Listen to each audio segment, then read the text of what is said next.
So battery degradation is sort of like cancer. But have you ever wondered what happens with battery degradation on NIOs? Because a lot of you guys seem to think that, with it constantly swapping in and out, some of the old batteries might be in the system, and that might potentially cause a bad ownership experience. And to be honest, when I first bought my NIO, I also had that fear that I might swap into a not so healthy battery. So I didn't swap for the first like 4 months, which was completely stupid thinking about it now. But the NIO owner of 23 NIOs actually posted this video. He shared it in our chat groups, and it shows them NIO taking apart a battery pack. And this battery pack is the 70 kilowatt hour battery pack, one of the second wave, and he calls it the second wave. So it wasn't the first generation of the 70 kilowatt hour battery pack. It was one of the second generation of 70 kilowatt hour battery pack, and it shows the different modules inside. There's 32 modules, and whenever there's a battery degradation happens or there's a faulty battery module in any one of those modules, it gets replaced. So it's not the entire battery pack that gets replaced, but only the modules. So that ensures that the battery packs inside the whole entire ecosystem is within healthy limits. So it's within a good standard. All right. So you're not going to have a situation where you swap onto a battery pack and then it's just complete crap, degraded like crazy. No, not going to happen. Not ever going to happen, because every swap is a battery checkup, how well the battery holds its charge, how well it's charging, etc. It's a battery health checkup, and then if anything arises with that battery pack, then of course NIO can just basically pop it out, very easily pop it out, and then do maintenance on it. And like you guys can tell, it's basically just popping the lid off and then doing maintenance on it. And this is part of just the regular maintenance that NIO does, and this pretty much ensures that every NIO has a very, very healthy battery pack. Whereas with other EVs, nobody's going to be changing the modules in the batteries for you. So of course with NIOs, you will never see battery degradation to the extent that you're seeing with some of the other guys. And it's one of the reasons that's very apparent with NIO that in the future, NIOs are the only vehicles that you can pretty much buy, because with the annual auto inspection, adding battery health to the criteria, if a NIO doesn't pass the battery, of course you can swap it, and NIO can also do replace the modules very easily. But with other cars, what are you going to do? This is absolutely one of the most fantastic modes. People are always talking about time or fast charging is going to replace battery swap. No, it's not going to ever replace battery swap. Fast charging is absolutely super unhealthy for the battery in terms of longevity wise. There's going to be a ton of degradation if you just charge at the max speeds. The other thing you guys got to consider is that doing this is much, much cheaper than recycling the whole entire battery pack. A single module is much cheaper than an entire battery pack. And even if, for example, with your other cars, if the battery is unhealthy, then what ends up happening? You get a new battery. The entire battery gets replaced. Here, it's just the individual modules. It is considerably cheaper. Now, what's even more cool about these battery packs is that, of course, because there's 32 modules inside, you can have some of the modules have higher capacity than the other guys.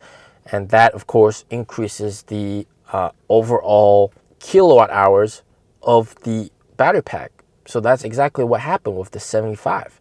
And then you can also mix and match them because of the modules. And that is also what NIO is doing. So you can have certain types of cells for one module and then another type of cell for the other module, mix and match it, like what NIO is doing with the semi-solid state battery, the 150. It's not full solid state, it's semi-solid state. I remember back like 3 years ago, there was a lot of confusion about this. I think this explains it perfectly. There's going to be modules that are just like the other NIO battery packs, and then there's going to be modules that are solid state cells, which are much more expensive to manufacture. So we got an inception here, man. Not only are the battery swappables, the battery cells within the battery are also swappable. So that's pretty cool. Swappable within a swappable system. Very cool. Now, a lot of people are saying that battery swap, because of battery swap, it constrains the car's dimensions and the car itself, essentially. And in some aspects, it's true. For example, the ET5, because you have the swappable batteries, it's a lot thicker, so the car headroom might not be as high as the other guys. The entire car is much taller to compensate for this. But you got to think about the positive of this. It's the modularity, right? The modularity means that when there's new battery tech that comes out, you will always be able to enjoy this new battery tech. With Teslas, with other guys, they have these battery days, but whatever they announce, that's got nothing to do with you if you already own a Tesla. It's got nothing to do with you. With NIOs, it's the complete opposite. They launch a new battery pack. It's got everything to do with you. You can rent it for 50 RMB, $7 a day. And because of the modularity, the battery inside your car can progress with time instead of degrading with time, which is something that people did not wrap their heads around. Now, this level of modularity also means that they can retrofit old battery packs with new cells, essentially making it new as well, so nothing really goes to waste in that aspect. Or the flip side, if the outer shell of the battery pack is bad but the cells inside are good, then you can just get a new shell and then you still have the good healthy cells. So that's also something to think about. Now, in terms of the 150 kilowatt hour battery pack, yes, it is a bit slow. We're still waiting on news for that. It's October and we still have not gotten any news about that. It's been quite a while, unfortunately. I mean, it was supposed to come out in Q4 of 2022 and now it's Q4 of 2023 now.